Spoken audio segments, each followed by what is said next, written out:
Merry Christmas mga inaana, kitang-kita nyo naman sa likuran natin. At syempre, tinulungan pa tayo ng idol natin na siguro siya ang tunay na ninong ng Pilipinas, si Jose Marichan. Jose Marichan! Jose Marichan!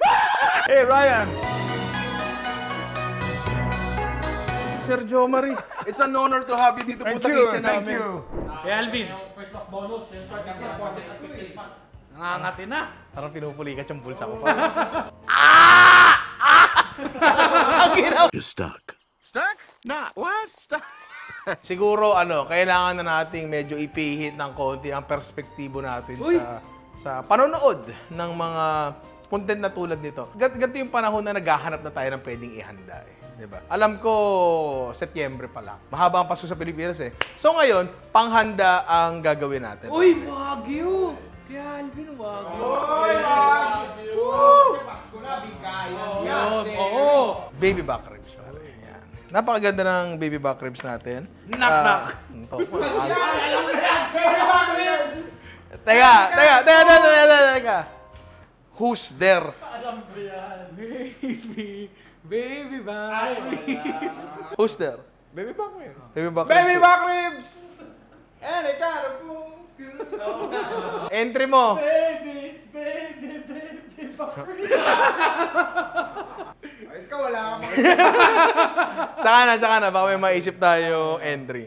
Pero yun nga, baby back ribs. Ngayon, hindi ito komplikado series. Pero isang dish lang talaga ang gagawin natin, pare. Yung parang barbecue na baby back ribs. Yung pangkaraniwang nakikita natin sa mga video sa Amerika na parang masarap-sarap, ganyan. Alam naman natin lahat yan di ba? Pero dito, susubukan natin gumawa ng panibagong tema. Yung easy, medium, at hard. 3 ways pa rin yun, pare. Gagawa tayo ng 3 approach na mag-a-arrive sa isang dish pare-parehas. Tapos titingnan natin na kung mas hard ba yung dish, mas masarap ba siya. Sa ibang bagay, pag hard talaga, mas masarap. Tulad ng exam. Tulad ng exam, mas mahirap, mas masarap, pare. Iba yung ngiti ni Kuya Alvin Ice cream. Kumain ka ng malambot na ice cream. Tama. Anyway, yun nga. So, easy, medium, hard ang gagawin natin ngayon. Pero pare-pareha sila mag-a-arrive sa barbecue baby back ribs. Parang ganon. Siguro wala tayo bang kailangan gawin, kundi simulan na natin yan, pare. Pare-parehas magko-consume ng oras to, although syempre, mas mahirap, medyo mas tumatagal ng konti, di ba? Tulad dun sa komplikado series natin, di ba sinasabi natin, sa bawat komplikasyon, dapat may kaakibat na Sarap. yan, sarap. Yung pinakamadali at pinakamabilis ba, kasing sarap ba nung mas matagal at mas komplikado? Malalaman natin ngayon yan. Pero bago tayo magsimula doon sa unang pinakamadali nating baby back ribs, pakita ko muna sa inyo yung ribs natin. Ito ang ating baby back ribs. Ngayon siguro tatanungin nyo, wala, Ninong, saan nakukuha yan? Wala, Ninong, saan nakukuha yun? Yan, hindi siya galing sa baby. Dito galing yan. Ayun nga ba? Hindi, alika dito. Bakit baby back ribs? Hindi ko alam, pero alika dito. So, ito yung likod ng baboy. Uy, malabon yan ganda The original pancit. Okay. Ito yung likod ng baboy. Dito sa, yung spine, ito yung spine, di ba? Yan yung spine. Hindi nila makita Ito yung spine. Doon sa, ito, yan. Sarap, sir. Anong tawag dito? Ito yung pork. Tender? Tender. Ganun sa May mga tenderness bahay. may tenderness dito, sir. So, ito yung pork chop. Ngayon, sa ilalim niyan, sa loob ng ribs, doon yung tender, pero di yung pinag-uusapan natin. Ngayon, yung ribs mo, ito yan, kasi pinoprotektahan niya yung internal organs mo. Matayo ba utong mo? Ha? Tapos, habang bumababa yan, dito ngayon, kunyari baboy dito ngayon matatapos yung pork loin, yung pork chop, pare. Tapos pagpunta mo dito, ito yung ribs. Ito. Ayun, nakikiliti ka. Pagpunta dito, ito na yung yempo. Pare, ito na yung yempo. So, ang baby back ribs ay ito. Yan siya. Tapos, maraming salamat po. Pag sa palengke kayo bumili nito, medyo mahirap. Bumili nito sa palengke. May mga gumagawa niyan. Ang problema dyan, kasi dahil nga nandito siya, parte ng liempo yan, pre. El liempo ang pinaka-saleable na cut ng karne. So, ibig sabihin, kapag pinatanggal mo sa kanila yan, nagtatanggal sila ng kapal dun sa liempo nila at ayaw nila yon. Kasi liempo, lapag mo lang dyan, mabebenta yan Baby back ribs na tinanggal mo dun sa liempo, magmanipis yung liempo, baka hindi bilhin. So, eto, binili namin to sa The Good Meat, pare. Maraming salamat po sa inyo. Sure ako na maganda. At sa palengke pa ito, minsan kapag bumili ka ng baby back ribs, dahil ayaw nga nilang lumipis yung liempo nila, manipis yung baby back ribs sila. So, anong nangyayari? Minsan lumilitaw yung buto. Pero dito, wala, pare. Walang nakalitaw na buto dyan kasi nga, baby back ribs talaga to, na hindi nila concern na, baka numipis yung liempo namin. Walang ganon, di ba? Tandaan nyo, ito yung halos nakadikit na sa internal organs. Yan yung nakaganyan eh. So, kailangan waterproof yan. Kasi kung hindi lalabas na lahat ng laman loob mo. Alam mo yun, di ba? Ngayon, kailangan natin tanggalin tong waterproof membrane na to. Kung kayo ng kutsara, papasok nyo dyan sa ilalim. Yan. Ay, kita niyan. Humihiwalay ang ano na yan. Yan. Dahan-dahan lang para makuha nyo ng buo. Kasi kapag eto na punit, medyo delikado po yun. Kasi kaya natin tinatanggal to kasi hindi to nalulusaw, pre. Ngayon, kung natma ko rin ang ulo mo, ayaw mong tanggalin, nasa sayo na yan. It's already yours. Tsaka wala naman dahilan para hindi mo siya tanggalin kasi ang dali-dali niya lang naman tanggalin. No? Mas madaling tanggalin to kapag yung ribs nyo ay malamig or medyo semi-frozen ng konti. Pero malamig, okay na yon. Kasi pag malambot siya, floppy rin yung karne. Pwede nyo itapon to. Huwag yung papakain sa aso nyo, lalabas siyang ganyan pa rin. Diba? Ngayon, ano ba ang baby back ribs? Na alam natin basically, malambot na ribs na may sauce. Yung kapit yung sauce, di ba? Yun. So, originally, hindi talaga yun yung ginagawa. Pero nahanapan natin ng shortcut, tayong mga Pilipino, kung paano tayo magpapalambot ng ribs at lalagyan ng sauce. At yun ay pagpapakulo, pare. Kaya meron tayong kumukulong tubig dito. Ito, yung easy. Ito yung madali. Easy mode. Oo, ito yung easy mode, pare. So, kung kasya sa kaldero nyo to, ay, di ilagay nyo. Pero sa amin, hindi, di ba? Hindi, yung kaldero. Oo. Yan. Pulin nyo lang. Ilagay lang natin dito sa kumukulong tubig. Tapos yung tubig natin, lalagyan natin ng asin, pamintang buo, tsaka dahon ng laurel. Tapos ang gagawin lang natin dyan, pag lumambot na siya, papahiran natin ng sauce, tapos pakakapitin natin sa kanya. Kung paano papakapitin, mamaya ako ipapakita sa inyo. Uulitin ko lang. Hindi ito ang tunay na paggawa ng baby back ribs. Ito yung easy mode. Ito yung madali, di ba? Ito yung pinaka cost effective.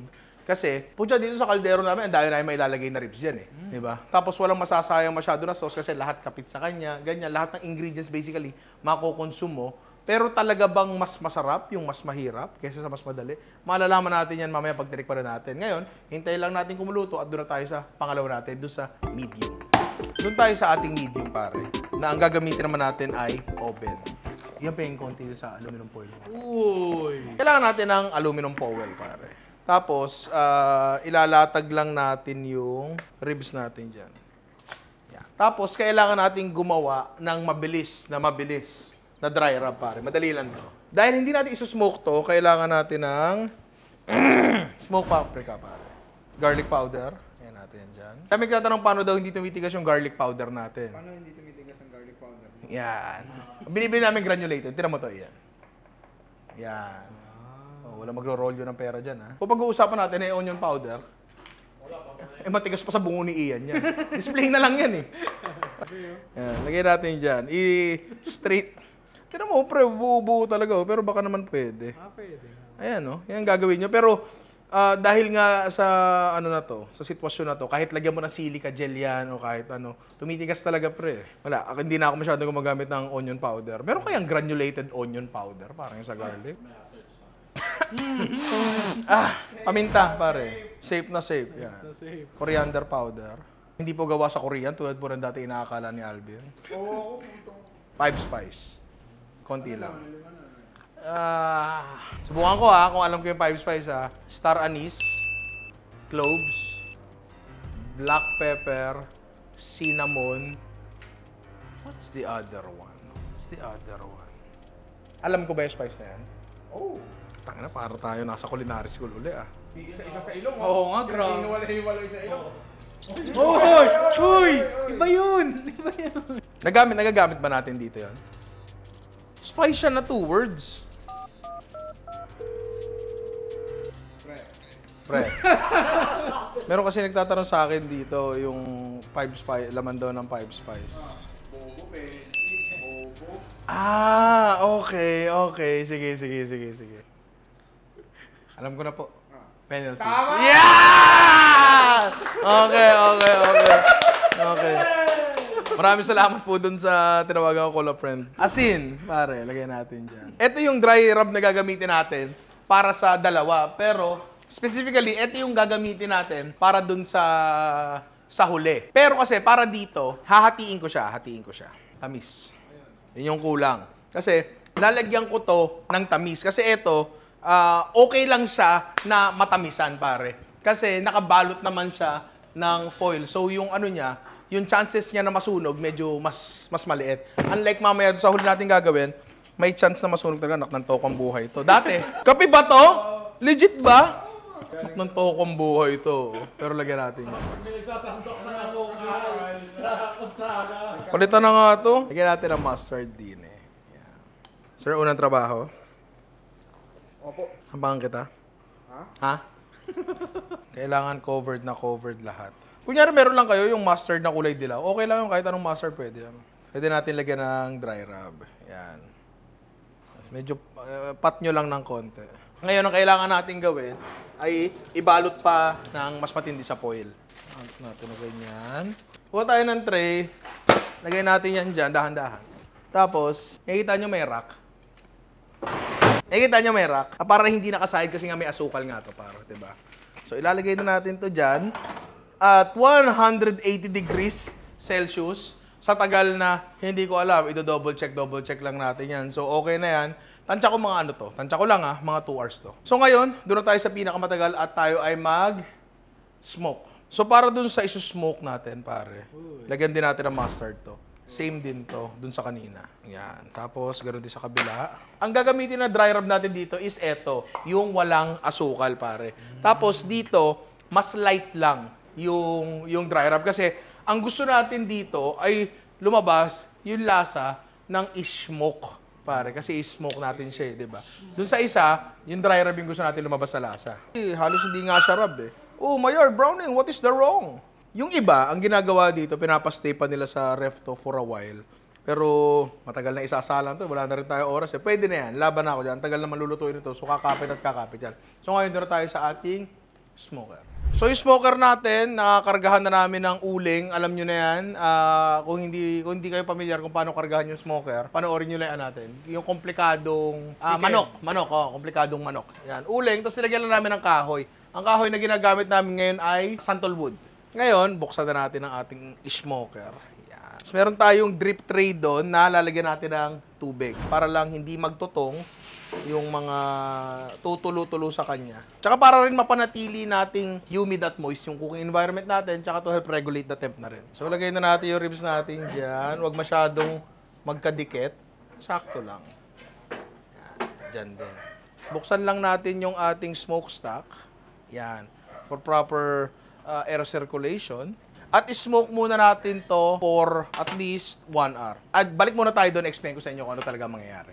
So, na-miss mo ba yung setup na yan? Oo nga, na-miss ko. Nakamono pa doon eh. Oo. So ngayon, doon sa pag-smoke ng ribs natin, ang gagawin natin dyan, basta ano to, nag-a-apply to sa karamihan ng ini-smoke na kung ano-anong bagay. No? Smoke natin siya for hanggang maging tender siya. Sa tansya ko, around mga 3 hours. 3 hours, ganun. Papaabutin natin siya sa temp kung saan matutunaw na yung collagen niya. Yung kasing gusto natin eh. Matunaw yung collagen niya at maging gelatin siya. Pag natunaw yung collagen niya, parang ganito yan eh. Ang yelo, kapag nilagay mo halimbawa sa labas, hindi naman yan, yung temperature niya, melting temp, tubig agad yung yelo. Hindi naman, di ba? It takes time na matunaw siya. Sa ganung pamamaraan din natin, i-consider ang collagen. After natin siyang ma-smoke for 3 hours, I guess, ikukulog naman natin siya sa foil para maluto further, para ma-hold yung temperature niya ng mabuti. And every now and then, i-sprayan natin yan. Mamaya papakita ko sa inyo kung ano yung i-spray natin dyan. So, sa ngayon,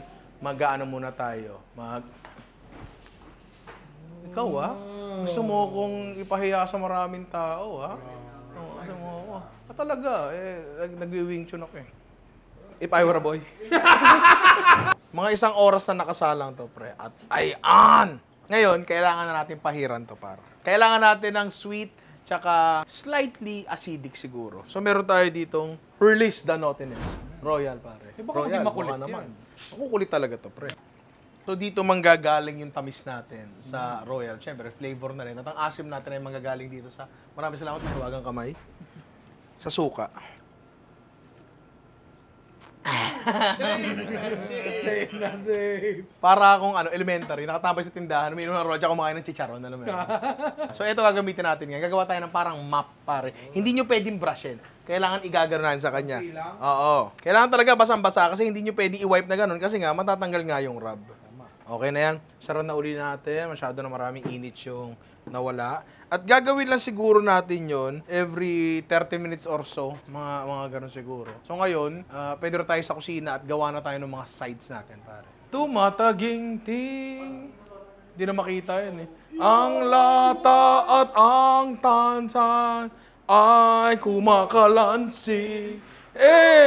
Kung meron palang nakakaalam nung kanta na yon, yung Pinoy Christmas medley na yon, isang ano yun eh, isang mahabang kanta yun na medley ng mga Christmas songs. Parang Mom's Cake yun. Na hindi namin makita na, napapakinggan namin ni Rani dati yon sa iMeme. Sa iMeme. Ang alin yon. Pag may makakapagbigay uli sa akin ng link sa kantang yon, huwag naman 10,000, 1,000 lang. 1,000 lang. Oh, grabe, malaki yun. Oo. 1,000 pesos. Sinisigurado ko sa inyo. Na Lahat ng nasa YouTube, hindi yun. Kasi inisa-isa ko na yun. Bawat Pasko ginagawa ko yun, hindi ko talaga siya makita. Pero kung may makakita nun, makapagbigay ng link sa amin, 1,000 para sa inyo. Dapat nandun yung Iwagay. Dapat nandun yun. Bigla nag-reply yung mismong gumawa nun. Ayun, yung maganda, di ba? Basta kung sa pagkakaalala ko, 53 minutes yung buong medley na yun. Ngayon, gagawa tayo ng mga sides nila, pare. Side step yun, di ba? Sisimula tayo sa coleslaw. Pag may nakikita ka itim-itim na ganyan, pwede nyong tanggalin o wag na lang sabihin sa mga ano. Hiwain lang natin ito ng pinakamanipis na kaya nyo talaga. Nang hindi nakatingin? Nang hindi nakatingin? Natagpuan sa Malabong tanga! Isa to sa mga paborito kong sides kasi madali, mabilis, masarap, hindi ka hihinga ni Alvin, mga Kain ako ng coleslaw. ganun. Timplahan mo naman. Repolyo pa lang yan. Ang usapang coleslaw. Sana yung hiwa nyo sa coleslaw nyo, medyo malilit naman, wag yung pang nilaga, wag naman ganun. Yung iba, may ginagawa pa ditong tinutubigan pa, inaasnan pa, tapos pinapatubig pa, pinipiga pang ganun. Ako, hindi na iba yung gusto kong ginaganon. Hindi, ang tinutukoy ko dyan, yung papaya para sa atsara. Tama. Tapos, sibuyas na pula. Pwede rin naman puti, pero kasi, lupang-lupa yun Kasi puti na yung, pag nalagyan ng mayonnaise yan, puti na yan Lagyan naman natin ng ibang kulay, di ba? Lagyan nyo ng Mr. Brown yan, pero Orange. yellow, pero orange. Sa sibuyas, pinakamanipis din na kaya nyo. Tapos, kung gusto nyo maglagay ng bawang dito, pwede naman siguro, pero kahit bawang. Pero kahit wag na. Wag na, baka masyado, pag nakagat yung bawang, aso pala ako. Ngayon, next natin ilalagay dito ay carrots. Tatamad talaga ako maghiwa ng carrots Ito, kita nyo, ang dami naman yung hiniwa ko, pero carrots talaga. Ayaw mo talaga. Ayaw ko talagang hinihiwa yan. Gusto kaya ko nagpapansin, carrots ko, bubuo na lang. Ilagay mo na lang na ganun Ayan.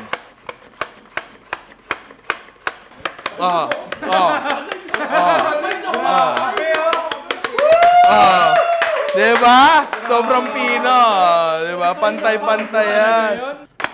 Uy, grabe talaga. Hindi na tayo pipitik. Are very obedient.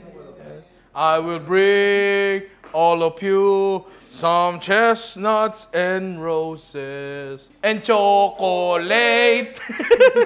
Airs and chestnuts and many more. Lemon, pare. Rekta na natin dyan. Let us direct it here. Kailangan natin ng mayonnaise, ladies' choice, pare. Yan. Paminta. Tapos, di ba hindi natin nilagyan ng garlic? Kasi sharp siya. Ito na lang lagay natin, garlic powder. Para may garlic flavor pa rin, pero hindi sharp. Tapos, patis. Uy, wag. Asin lang. Paminta. Ano paminta? Ay, asin. Sorry. Naku! Huwag mo papakita ito. Dami pa! Gatas. Kasi kailangan natin medyo masabaw siya. Ito ang coleslaw, mas masarap talaga yung kinabukasan. Kasi lumambot na yung gulay. Mas malata na siya. Mamanis-manis na. Yun yung masarap di ba?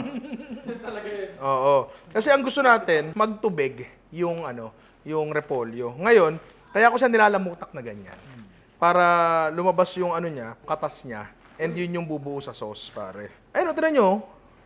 Hindi dapat naliligo sa mayonnaise talaga. Ganyan dapat. Kung iiwan nyo yan hanggang kinabukasan, mas magsasabaw pa yan. Ngayon, tikman na lang muna natin to. Kasi yung lahat ng timpla dyan, asin, ganyan, hindi na naman mababago yan. Okay na sa akin to. Erep na lang natin. Siguro lalamutakin ko pa to ng konti para mas lumambot pa yung gulay. Tapos, doon na tayo sa mga susunod nating sides. So meron na tayong nakasalang na pasta dito, pare. Gagawa kasi nga tayo ng mac and cheese, pare. So, macaroni lang naman yan na luto na. Alam nyo na yun, hindi ko na kailangan sabihin kung paano yan. Kung di nyo alam kung Tigil paano. natin to. Hindi. Oo. Eh, kung tumigil kaya... Oo. Bago natin ituloy yan, palagay ko okay na rin kasi yung ano natin. Yung easy mode natin na tawag dito, baby back ribs. Meron na siyang kalambutan. Oh. Uy! Uy! There is a softness that I am looking for. Okay na yan. Ngayon, maganda to actually na stay muna natin dito para matuyo siya kasi nga ang gagawin natin dito, papahiran natin ng sauce, tapos padidikitin natin at mas mag-a-adhere yung sauce sa kanya pag tuyo siya, pare. Ngayon doon tayo sa mac and cheese natin, napakadali lang nito. Mainit na pasta, lagyan natin ng Anchor butter. Tama na. Sarap-sarap nito eh. Quick melt, pare. Magnolia quick melt. Baka naman, ulit. Yan, lagyan natin yan. Mas maganda kung hahatiin nyo kung hindi kayo tamad. Gatas. Check lang. Baka mamaya nis pa, di ba? Dapat pero kayo nasa coleslaw yan eh. Ngayon mo ba i-check? Tapos, wala. Tutunawin na lang natin to, di ba? Ganun lang kadali. Kung kulang ng keso, dagdagan ng keso. Kita nyo, tunaw na siya. Tapos medyo ano siya, maputla. Call nyo na yan kung gusto nyo lagyan ng food coloring. Dati naglalagay ako turmeric, pero may na-experience ako na turmeric na medyo greenish ng konti. Kung gusto nyo natural, pwede na kayo maglagay ng atsuete. Pwede naman yun. Pero ako, wag na. Lasa-lasa na lang, di ba? Okay na tong sides na to. Pwede na nating put that aside. Ang ating next na sides ay napakadali lang na ano na to, buttered vegetables lang, pare. So meron tayong tubig dyan, lagyan natin ng asin. Suka ba ito? Muriatic. Broccoli, coli, tsaka carrots. Napakadali, napaka-basic. Hiwain nyo kung paano nyo gusto. Hanggat maaari sana, medyo pantay-pantay. Kahit mas maliit ng konti yung carrots, okay lang. Hindi, August pa pwede tayo mag-crush. Mano? Ina mo. Bahala ako. Isa pa, mano. Pak! Ito saglit lang talaga to, yung pagkakaluto niyan. Ako okay na ako dyan sa ganyan. Yan natin dyan. Yung iba, ice bath pa yan. Kayo, diba? Ako, sayang yelo, lalagay na lang namin sa inumin yan. Anchor! Salt and pure, New Zealand butter. Lagay natin dyan. Tapos, yung paglalagay ng asin, bahala na kayo dyan. Paminta. Kunting paminta lang.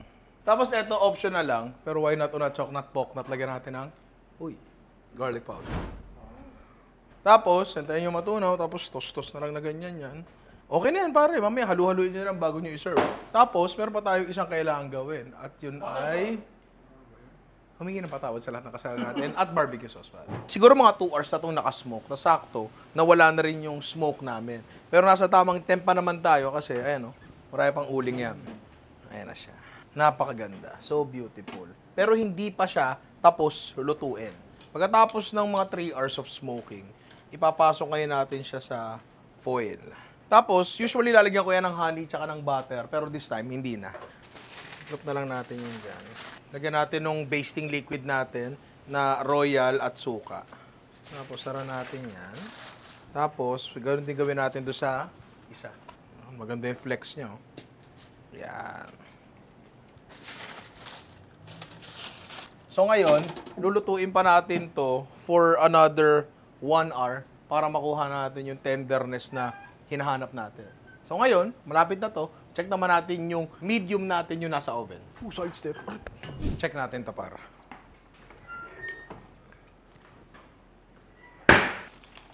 Uy! Ay, kalamba. Out! Ay! Uy, ano yan? Hindi, pero actually, ito natutunan ko to sa nung napunta akong Texas. Dapat daw talaga, ang ribs, sabi nila, hindi daw fall off the bone. Kailangan daw sliceable pa rin siya. Ito yung alam natin na masarap na ribs. Yung tipong kapag hinila mo, mapupunit na. Parang ganyan. Pero hindi daw dapat ganun. Sabi nila, ewan ko, dapat ano siya, o dapat mahawakan mo siya. Pero hindi siya matigas, dapat. Yun yung gusto kong, ako, goods ako dito. So, isi-set aside ko muna to kasi kailangan din naman niya mag-rest ng konti. Tapos, gawa tayo ng sauce. Nakalimutan ko yung gagawin ko. Sa paggawa ng barbecue sauce, the world is your oyster. Mundo mo, ay, talaba, pare. Kahit ano, pwede mong gawin dyan. Pero meron ka dapat base. Pwede, makalat nga lang, di ba? Pero meron ka dapat base. Tapos mula doon sa base na yun, doon mo lang siya kakabitan ng mga kung ano-anong lasa. Ang napili kong base dito ay tomato catsup, pare. Tapos, syempre, ang barbecue sauce dapat matamis. Then, soy sauce for added savory and umami. Next, for added acidity, at isa sa pinakamahirap sabihin, sumunod sa I am sorry, Worcestershire sauce, pare. Ngayon natin dyan. Next, for added acidity uli, kahit anong suka, ang napili namin dito ay aceto de vino rosso, belleza aldehar, pernite que te cuerva, tus plantas aves de. Madre amorosa, preñada de amor. Adiós, adiós, terere, pum. Chicken powder, pare. Oh. Para dun sa ano natin, sa easy mode natin, yung walang smoky flavor whatsoever, kailangan natin lagyan ng smoked paprika.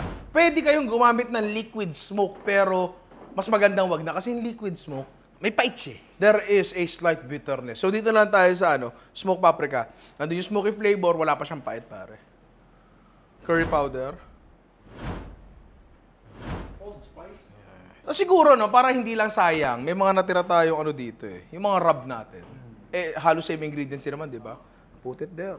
Dito po sa Reyes Household, kami po ay isang zero waste facility. Wala po talaga natatapon dito. Mga pagsasamahan lang. Tapos haluin na natin yan, tapos hintayin natin kumulo, tapos adjust na lang kapag kailangan. Baho, ininga ko ata yun. Pagkatapos mo laro-laruin sa bibig mo, isusubo mo sa akin. Sarap. Diba? Parang ang sarap sa karne. Kakit, ikasa mo.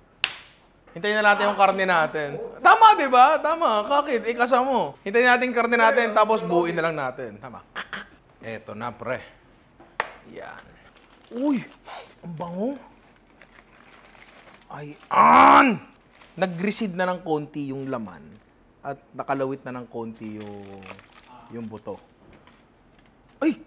Nag-square, nakita niyo ba yun? Napaka-juicy, oh. Palagay ko okay na to, pare. So ngayon, wala na tayo ibang kailangan gawin kundi i-dress yung mga ribs natin. Total, ito na yung nasa harap natin eh. Unahin na natin to, di ba? Ay, hindi, sige, wag to. Unahin natin yung first, pare. Kasi, rest natin to. Kasi yung first ay lamig na. Alam mo yun? So, unahin na natin yun. Try natin pagandahin. Parang ano lang yan, makeup lang yan, di ba? I think kapag makakita ka ng restaurant na nagbebenta ng ribs dito sa atin, barbecue ribs, malamang ganito yung ginagawa nila. Lalo kung hindi naman talaga sila barbecue focused, smoking focused. Kasi ito yung pinakamadali talaga. And honestly, decent naman yung nalalabas niyang produkto. Kunin mo. Blowtorch, pare. Kailangan natin. Tapos pakakapitin lang natin to.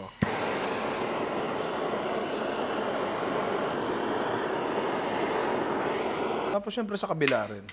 Parang paliligo yan. Wag lang katong, pati hita, paliguan mo. Diba? Wag ganon. Dito sa side na to, kahit isang lang, kahit isang pahid lang, kasi manipis lang naman dyan eh. Kumbaga, formality lang.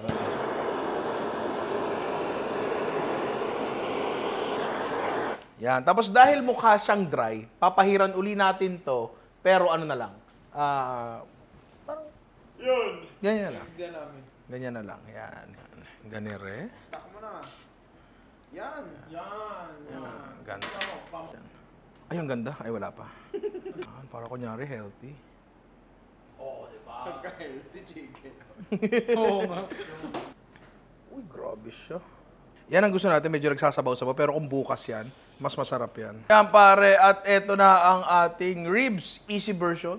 Level 1, baby back ribs pare. Hindi muna kami mag-i-slow-mo. Isang slow-mo na lang tayo kasi sabay-sabay natin titikman to. So doon na tayo sa pangalawa natin pare. Pwede naman pala yan. Uy. Nasusunog yung kahoy. Konti lang. So dapat pala dito pala tinorch ko na kasi nasusunog talaga yung kahoy. Yo! Diba? Oo. Okay na yan. At eto na pare ang ating baby back ribs medium pare, level 2. Ito yung inoven natin na merong dry rub. At honestly speaking, mukha siya mas appetizing kaysa dun sa isa. Mamaya yung comparison natin. Yung kulay eh. Oo. So ngayon, doon tayo sa ating pangatlo, which is yung ating smoked. Yan. And maganda yung flex niya. Wait Maganda lang, yung flex niya. tutorch mo ba yan? Oo, tutorch ko yan. Dyan na lang o saan? Oo nga, dapat. Yan. Yan. Torch lang natin. Mga uluts-uluts po. Yan. Parang tropa mo. Papakayabang. Pero muli ng ano. Oh, diba? That's it! Oh, pare. Yan. At eto na ang ating hard o level 3 na baby back ribs. At talaga namang medyo amoy Mayabang. pa. Mayabang. Hoy, ikaw nagdala nito? Opo eh. Oy, yabang mo ah. Suntukin kita. Bata mo ako, I am your child. Okay. So ngayon, titikman na natin sila lahat side by side, sabay-sabay. Pero bago natin gawin yun, Jerome, slow ka muna. Umpiti po just a little bit.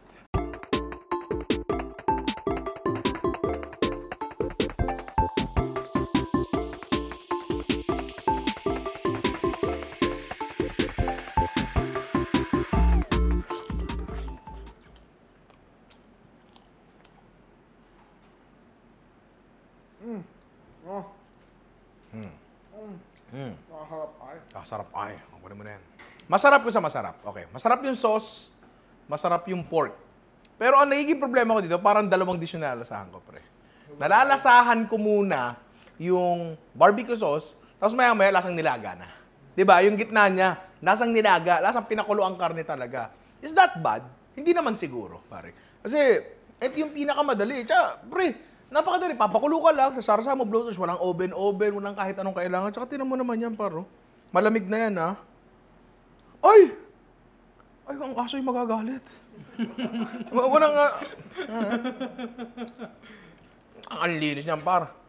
Yan, ang ating level 2. Nakita nyo naman na nawarak na agad, di ba? Nakita nyo naman, ayan, no? Malambot para ayan. Okay. Ito yung inoven natin at may dry rub to. So, dun pa lang, dapat, alam na natin na mas malasa dapat to, di ba? Plus, ito kasi yan, par. Kapag niluto mo yung baboy sa tubig, yung tubig na pinaglutuan mo ng baboy, nagiging pork stock. Meaning, yung lasa ng baboy napupunta sa tubig. Samantalang yung mga ganto, hindi. Pare, nandun sa kanya, intact, di ba? So, doon pa lang, alam natin mas malasa, plus may dry rub.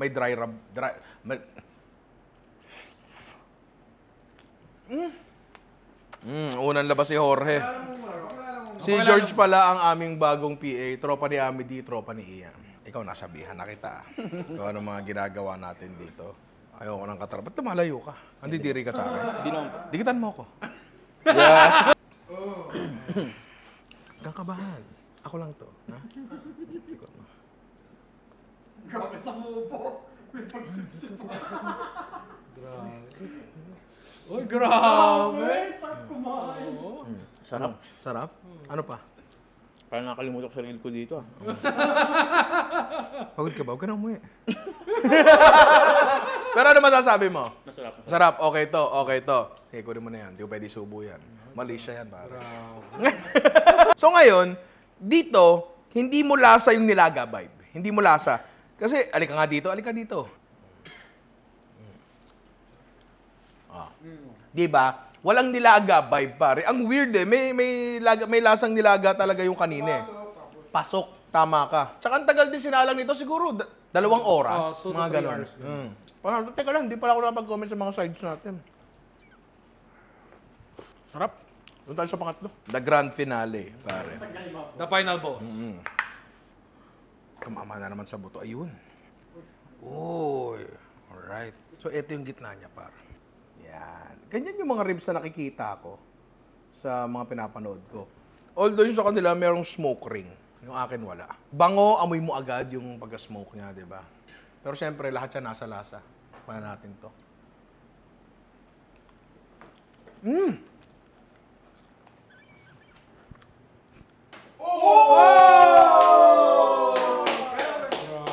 Sabi naman sa inyo, par, masarap siya. Okay. Ngayon, eto. Yung nakita nyo, hindi siya tulad nito na, ayan, malinis yung buto. Tulad yan, pero na kaya nating kamayin, matatanggal yung buto. Hindi ko alam kung ako lang ba, bilang Pilipino, gusto ko to. Gusto ko to. Pero kasi, paulit-ulit sila sa mga napanood ko na hindi dapat fall off the bone. Kailangan mararamdaman mo kinakain mo siya ng nasa buto. Kailangan makukuha mo siyang ganto. Kailangan makukuha mo siyang ganyan, di ba? And nakikita ko yung appeal nun. Although kasi hindi ako lumaki dun sa kulturang yun eh. Baka mamaya, yun na lang siguro yun, yung preference ko bilang tao, di ba? Ngayon, tikman ko ulit para makahanap ako ng insight. Iba yung kinakain mo sa buto talaga. Ito. Sorry, kinainan mo. Masarap siya in what way? Masarap ba isaw sa sauce? Yun actually yung next point ko. Hindi siya ganun katamis, pare. And, alam ko, hindi pa ako nakakatikim ng totoong barbecue ribs mula sa US. Pero sa pagkakaintindi ko, hindi siya dapat talaga ganun katamis. Pero kasi tayong mga Pilipino, yun yung alam natin. Barbecue sauce sa matamis. Oo, barbecue sauce na matamis, di ba? Yung karne nito, for some weird reason, medyo lasang ham. Alam mo yun, nandun yung vibe din siguro dahil sa smoke. May ganun, di ba, no? Siguro yung smoke talaga, and naiba yung texture niya, naiba in a very good way. Ngayon, try natin yung sinabi ni Alvin. Ako, tingin ko rin eh, kasi matamis eh, di ba? Karne, matamis. Diba? Masarap yun. Tama ka. Dito ngayon lalabas yung pagiging authentic, pagiging, considerate sa mga kakain. Ngayon, Alvin, kung kunyari, no, sabihin mo, dagdagan mo pa ng sauce. Oo, kasi mas masarap yun. Pwede ko ba sabihin sa'yo na, hindi pwede, kasi hindi authentic yun. Ang mangyayari ngayon, hindi maibibigay sa kanya yung greatest expression, at least para sa kanya, nung dish na yun. Di ba? Kumbaga, pinangunahan natin yung preference ng tao. Minsan kasi mas mahalaga yung preference over authenticity eh. Palagay ko, di ba? Pero kasi dito, we went as close as we can. Doon sa alam ko na authentic. Nakatikim na ba ako nun? Hindi pa. Nakaparod na ba ako ng mga YouTube videos? Of course, ikaw, kaya ka nga nandito eh, di ba? Tapos ngayon, habang kinakain ko sa para mas gusto ko na yung ganyan, yung hindi ganong kalambot, kasi mas dama mo yung pagkakarne. Alam mo yung pre, mga nagluluto ng bacon, tapos gusto ng crispy. Ayoko nun eh. Ayoko nun. Kasi, nawawala yung pagkakarne niya. Gusto ko ginanon lang talaga yung bacon. Tapos, pag kinain mo siya, lasa pa rin yung karne. Muna natin to bago tayo comment sa iba. Mac and cheese, kanina pa namin kinakain. Mac and cheese yan eh. Ano ba masasabi mo dyan? Gulay yan eh. Ano ba masasabi mo? Yun na talaga yun. Ang point natin sa paggawa nitong episode na to ay parang komplikado series na rin to eh. Pero sa pananaw ko kasi, yung easy mode, passable na siya eh. Okay na siya. Pakain mo sa bisita mo yan. Hindi na nakakahiya yan. Ngayon, sadya bang mas malaking-malaki ba ang diferensya ng lasa or yung pleasure na nakukuha mo mula doon sa pagkain kapag pinahirap mo yung luto mo tulad nito? Malayo ba yung lasa niya, yung texture niya, yung overall experience niya? Yes, sobrang layo. Mas masarap ba siya? Diyan ngayon pumapasok yung mga problema natin. Kasi ang sarap, dinidikta yan usually, hindi ng authenticity, kundi ng preference. Kahit sabihin natin, uy, inismoke ko ito napakatagal, dapat masarapan ka dito. Tama. Hindi ganun eh. Minsan talaga, may mga bagay na masarap para sa tao kasi familiar sa kanila yun. At sobrang nahirapan akong tanggapin yan nung nagsisimula ako sa resto. Sinasabi ng mga tao sa akin na, lagyan mo ng ganito, lagyan mo ng ganyan, dapat ganito, dapat ganyan. Sabi ko, hindi yan ang totoo, hindi yan ang tama. Pero bakit yan yung masarap sa inyo? Siguro baka pangit lang yung taste nyo. Dati ganun yung iniisip ko. Pero hindi dapat ganun. Tatandaan natin, hindi naman tayo mas madalas nagluluto para sa sarili natin kundi para sa ibang tao. At dapat, yung mga taong pinaglulutuan natin, hindi tayo mas magaling sa kanila kung ano ba yung lasa na dapat mas masarap para sa kanila. Hindi dapat ganun. Ngayon, dapat ba kayong bumili ng smoker na ganun? Para lang dito? Tingin ko hindi. Kasi etong gitna, this is a very good middle ground. Okay to. Plus, Makukuha pa natin yung bakit naman nakahalo yung buto dun sa ano. Makukuha pa natin yung lambot na gusto ng Pilipino. Eto pre, pag pinakain mo to sa Pilipino, konting kulo pa. Yun ang sasabihin dyan eh. Aba, hindi ho pinakuluan niya, Mang Torio. Yun yung sasabihin mo sa kanya. Paano mo pinalambot yan? Taba, sasabihin niya sa'yo, di ba? Mahirap na. Pero eto, pag pinakain mo sa kanila, abay, kalambot, kala mong corn bite, pero baboy. Sasabihin niyang ganun. Kasi ang lambot naman kasi talaga nito. Pero kung iisipin nyo talaga mabuti, ang tagal din sa oven ito, pre. Kung ang oven nyo hindi ganito kalaki, ilan lang yung ribs na maisasalang nyo? Baka 2 lang. Putya, kung bisita mo si Ian, yung 2 yun, sa kanya pa lang, galit pa yan pag naubos, di ba? Bitin pa sa kanya yun. Kaya ako tingin ko talaga, kahit hindi ito ang authentic, kahit hindi ito ang magandang gawin, tingin ko para sa home setting, ito pinaka-okay. Aminin ko pagkagat mo talaga para may nilaga vibes, hinahanap ko yung kalabasa kanina eh. Pero passable na to di ba? Ngayon, sasabihin nyo sa akin, malaki ba yung diferensya? Yes, malaki talaga. Pero kung hindi nila matitikman to, hindi naman nila alam yung bagay na yun, di ba? Kasi sa mga restaurant na kinakain natin, malamang sa malamang, hindi ko nila lahat ha. Pero malamang sa malamang, just thinking about the economics ng pagluluto, kung gaano ka feasible yung mag-oven ng 4 na oras, 3 oras para sa isang putahe. Feeling ko lahat ganito ginagawa. Or, at least, karamihan. Mas masarap ba ang mas komplikado? Mas madalas sa madalas, oo. Pero by how much? Yun yung tanong yan. Ang effort kasi may diminishing returns yan, pare. Meaning, hindi parallel yung effort mo sa sarap mo. Hindi laging pantayan. Laging diminishing yan. Mas nahihirapan ka, sumasarap yan, pero pakonti na lang ng pakonti yan. Kayo ngayon ang magtatansya niyan. Kayo ngayon ang magtitimpla niyan kung dapat ba akong mahirapan for this bit of, siguro, pleasure na maiaano ko sa kanila. Or baka yung effort na yun, pwede ko bang ibuhos na lang para sa isa pang dish. Yung bata ako, sobrang struggle ko yan. Pag nasabihan ako na mediocre ako, sobrang sakit sa loob ko niyan. Pero I found out na ang pagiging mediocre sometimes okay lang yan. Lalo na kung alam mo na yung effort na tinipid mo dito sa isang bagay na to ay pwede mo ipasok sa iba. Misa kasi ang pagiging mediocre, hindi mo na lang ginagawa. Hindi, gamitin mo yung natirang effort mo dito, ipasok mo sa kabila. Hindi ka naging mediocre, excellent na tao ka nun. Diba? Parang napasarap ata yung litanya ko nun. Medyo. Maraming salamat mga inaanak ko. Food trip muna kami dito. Sana nag-enjoy din kayo. I love you all. Kain na, bro.